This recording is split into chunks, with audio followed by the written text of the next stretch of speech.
എന്തുകൊണ്ടാണ് വെള്ളാപ്പള്ളി നടേശനും സുകുമാരൻ നായരും ഇപ്പോൾ പിണറായി ഭക്തരായി മാറിയത്?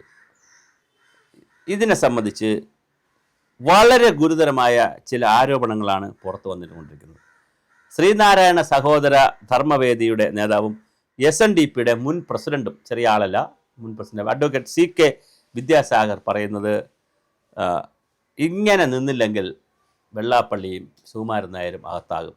124 കേസാണ് മൈക്രോ ഫിനാൻസുമായി ബന്ധപ്പെടുത്തി വെള്ളാപ്പള്ളിക്കെതിരെ ഉള്ളത്. ഈ കേസുകളിൽ കേരള സർക്കാർ അഫിഡവിറ്റ് കാലാകാലങ്ങളിൽ കൊടുക്കാത്തത് കൊണ്ടാണ് ഈ കേസ് നീണ്ടുപോകുന്നത്. അതുകൊണ്ട് തന്നെ വളരെ പ്രധാനപ്പെട്ട ഒരു കാര്യമാണ് ഈ കേസുകൾ. അതേപോലെ തന്നെയാണ് നമ്മുടെ NSSൻ്റെ സുകുമാരൻ നായർ കുടുംബവുമായി ബന്ധപ്പെടുത്തിയും കുറേ കേസുകൾ പിണറായി വിജയൻ്റെ കയ്യിലുണ്ട്.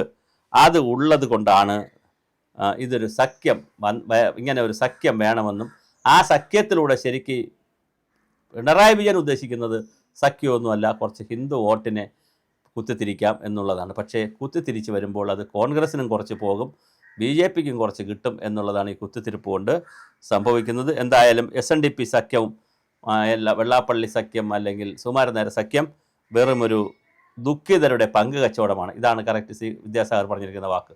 ദുഃഖിതരുടെ പങ്ക് കച്ചവടമാണ്, അല്ലാതെ അതിനകത്ത് യാതൊരു കാര്യമില്ല. സംഘടനാ തത്വങ്ങളും നിയമങ്ങളും ലംഘിച്ചതിൻ്റെ പേരിൽ ഇരു സംഘടനാ നേതാക്കളും നിയമത്തിൻ്റെ കുരുക്കിലാണ്. അപ്പോൾ രണ്ടുപേരും സർവീസ് സംഘടനയുടെ, അവരുടെ നായർ സർവീസ് സൊസൈറ്റിയുടെയും അതിൻ്റെ ഭരണഘടന ലംഘിച്ചതിൻ്റെ പേരിൽ ഉള്ള കേസുകളിൽ സുകുമാരൻ നായരും കുടുങ്ങിയിട്ടുണ്ട്, വെള്ളാപ്പള്ളിയും കുടുങ്ങിയിട്ടുണ്ട്. അതുകൊണ്ട് തന്നെ ഇവർ രണ്ടുപേർക്കെതിരെയും ഗുരുതരാരോപണമായിട്ടാണ് വിദ്യാസാഗർ മുന്നോട്ട് വന്നിട്ടുള്ളത്. അദ്ദേഹത്തിൻ്റെ അഭിപ്രായത്തിൽ ഇതൊരു കൂട്ട് മുന്നണി കച്ചവടമാണ് നടക്കുന്നത്. ആ കച്ചവടത്തിൽ ജയിലിൽ പോകാതിരിക്കാൻ വേണ്ടിയിട്ടാണ് ഈ രണ്ട് നേതാക്കൾ സമുദായത്തെ ഒറ്റുകൊടുത്തുകൊണ്ട് ഇപ്പോഴൊരു പുതിയ ഒരു ഫോർമുലയുമായി വന്നിരിക്കുന്നതെന്നാണ് വിദ്യാസാഗർ ആരോപിക്കുന്നത്. എന്തായാലും വളരെ രസമാണ് കേൾക്കുമ്പോൾ. കേരളത്തിൽ എന്തെല്ലാം കണ്ടാലാണ് നമുക്ക് കാലം പോകുന്നത്. അതായത് മന്നത്ത് പത്മനാഭനും R ശങ്കറും ഒരു കാലഘട്ടത്തിൽ ഹിന്ദു മണ്ഡലം എന്ന പേരിൽ വലിയ ഒത്തുതീർപ്പിന് വേണ്ടി ശ്രമിച്ചെങ്കിലും അന്ന് നടന്നില്ല. പിന്നെ ഇടയ്ക്ക് വെച്ച് 80കളായപ്പോൾ ചെറുതായിട്ടൊന്ന് പൊരുത്തു ഗുണപരമായി വന്നു. അപ്പോഴതിൻ്റെ ഗുണം PC തോമസിനൊക്കെ കിട്ടി, BJPക്ക് അതിൻ്റെ ഗുണമൊക്കെ കിട്ടി. അത് കഴിഞ്ഞ് 2000 ആകുമ്പോൾ വീണ്ടും കുറച്ചുകൂടി കൺസോൾട്ടേറ്റ് ചെയ്യപ്പെട്ടു. NSS SNDP കൺസോൾട്ടേഷൻ നടന്നു. അപ്പോഴും അതിൻ്റെ ഗുണം കിട്ടിയത് കേരളവർമ്മ രാജ എന്ന് പറയുന്ന തിരുവനന്തപുരത്ത് മത്സരിച്ച ലോക്സഭാ മണ്ഡലത്തിലേക്ക് മത്സരിച്ച ഹിന്ദു മുന്നണിക്ക് വലിയ വോട്ടാണ് പ്രാവശ്യം കിട്ടിയത്. 1.5 ലക്ഷത്തോളം വോട്ട് പിടിച്ചു. അപ്പോൾ വലിയ തോതിൽ ഇതിൻ്റെ ഈ ഹിന്ദു ഐക്യം എന്ന് പറയുന്നത്, അതായത് പിന്നെ NSS SNDP ഐക്യം പറയുന്ന സമയത്തൊക്കെ അതിൻ്റെ ഗുണഭോക്താക്കളായി വന്നിട്ടുള്ളത് BJPയോ സംഘപരിവാർ സംഘടനകളോ ആണ്.